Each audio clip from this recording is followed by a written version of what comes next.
Hey guys, welcome back to my new blog. So guys, ये मेरा morning का web blog मैंने start कर दिया है और अभी टाइम हो रहा है 9:30। मैंने वैसे 7 o'clock को भी आके एक बार लंच बना के गई थी, बट अभी 9:30 को आई हूँ तो फिर से मुझे अभी सबके लिए लंच बनाना है और ब्रेकफास्ट भी बनाना है। तो मैंने ऐसा आइडिया निकाला है क्योंकि आज मेरा ऑफिस भी है और मैं ज़्यादा काम नहीं कर सकती क्योंकि कुछ को संभालने के लिए कोई नहीं है। तो इसीलिए आज मैंने सोचा कि आलू के पराठे बनाएंगे और उसके साथ मीठी दही और हरी चटनी। शुभ को भी पसंद है, तो हम यहाँ पर स्टार्ट करते हैं। वैसे मैंने प्रिपरेशन तो रात को ही कर ली थी।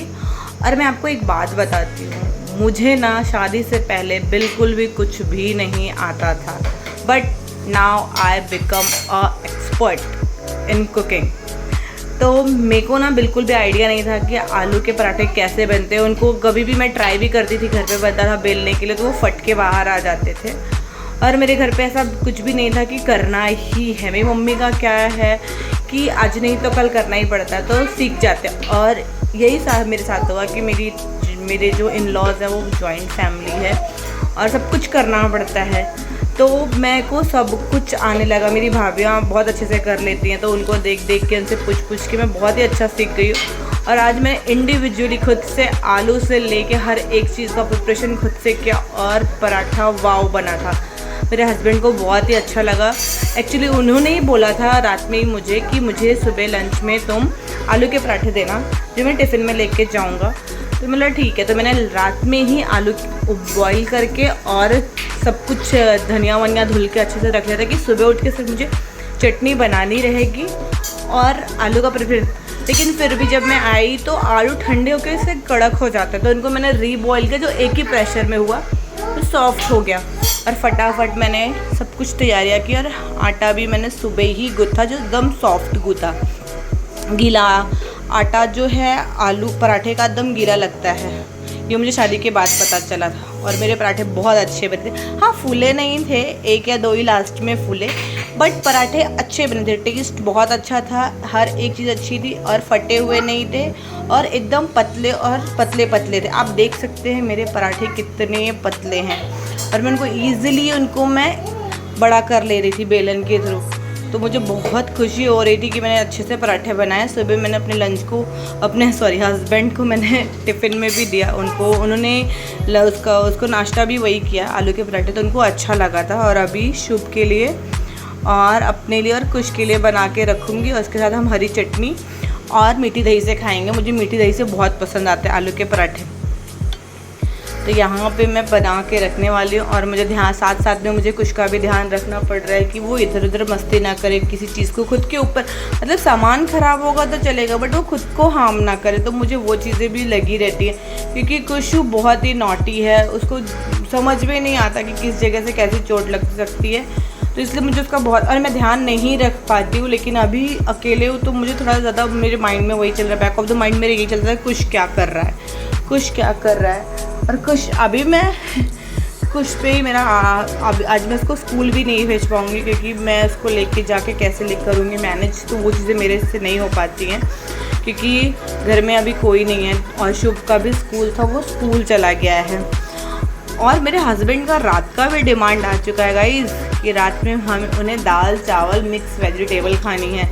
तो अभी तो मैं पराठे पे ही स्टिक हूँ कि अभी भाई अभी तो पराठा बना लेते हैं, उसके बाद घर का भी आपको भी पता है कि घर में कितने काम होते हैं। लोग कहते हैं घर में औरतें रहती हैं क्या करती हैं, बट नहीं, घर में बहुत ही ज़्यादा काम रहता है।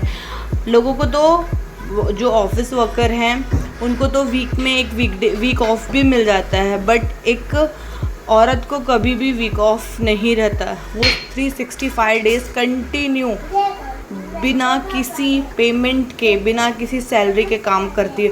और यहाँ पे देखिए महाराज लोग सो रहे हैं। एक शुभ आया, उसको मैंने बोला खा ले, ये देखिए कुछ, तो ये सो रहा है शुभ लिटरली।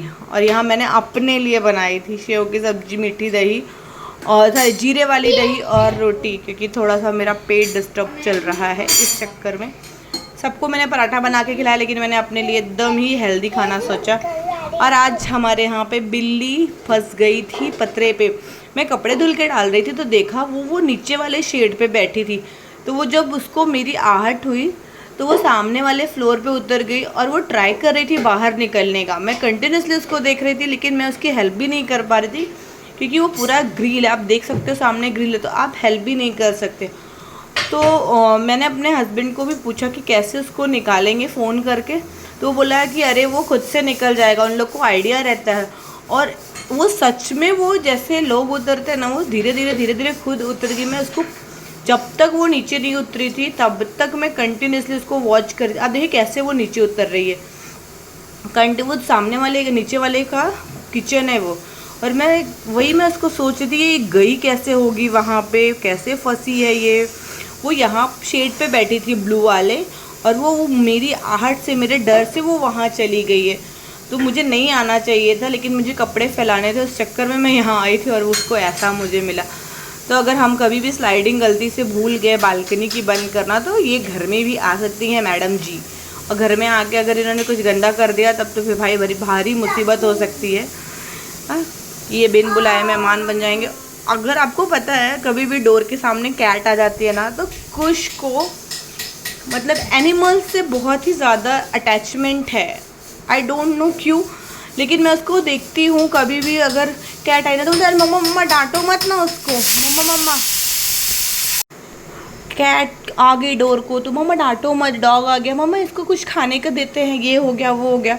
तो वो मैं उसका नोटिस करती हूँ कि उसको कैसा है, और हम देते हैं। लेकिन मेरी इन लॉज में मेरी सासू मम्मी क्या कहती है, मेरे फादर इन लॉ क्या कहते हैं कि नहीं नहीं कैट्स को नहीं देना चाहिए, कुछ अपशगुन होता है, ये होता है। बट मेरा क्या मानना है कि किसी को भी खिलाना कुछ भी अपशगुन नहीं होता है, लेकिन हम वो बहुत ही ज़्यादा गुस्सा करने लगते, तो उस चक्कर में हम नहीं देते। बीच में हमने देना स्टार्ट किया था क्योंकि इसने 3 बेबीज़ को डिलीवर किया था, तो ये बहुत ही ज़्यादा वीक हो गई और कंटिन्यूसली आके डोर के पास बोलती थी।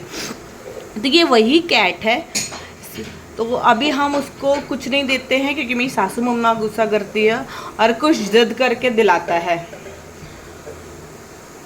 कैसे कैसे कैसे कैसे उसने अपना बॉडी का आधा पार्ट बाहर निकाल लिया और वो फिर से स्टार्ट कर रही है अंदर आना। देखिए कैसे उतर रही है वो, देखिए कितना मतलब उसने आइडिया लगा कि उसका माइंडसेट देखिए ना। हम बोलते वो जानवर है, बट जानवरों को भी कितना माइंड, मतलब भगवान ने सबको एक दिमाग दिया है कि वो अपनी सेफ्टी कर सकते हैं। हाँ, तो मैं बहुत टाइम तक उसको वॉच करती रही कि कैसे ये निकलेगी।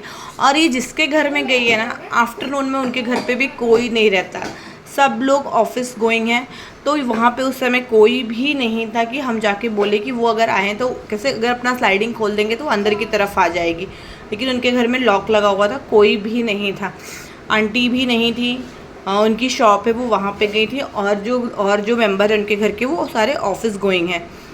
तो मैं और कुछ तो वॉच कर रहे थे, और कुछ मामा उसको स्टिक देते हैं ना पकड़ने के लिए, मामा ये करते हैं ना। सो गाइज़, ये जो अभी मैं ब्लॉग शूट कर रही हूँ, ये ब्लॉग आपको फुल जो है वो कल आएगा। तब तक के लिए बाय बाय।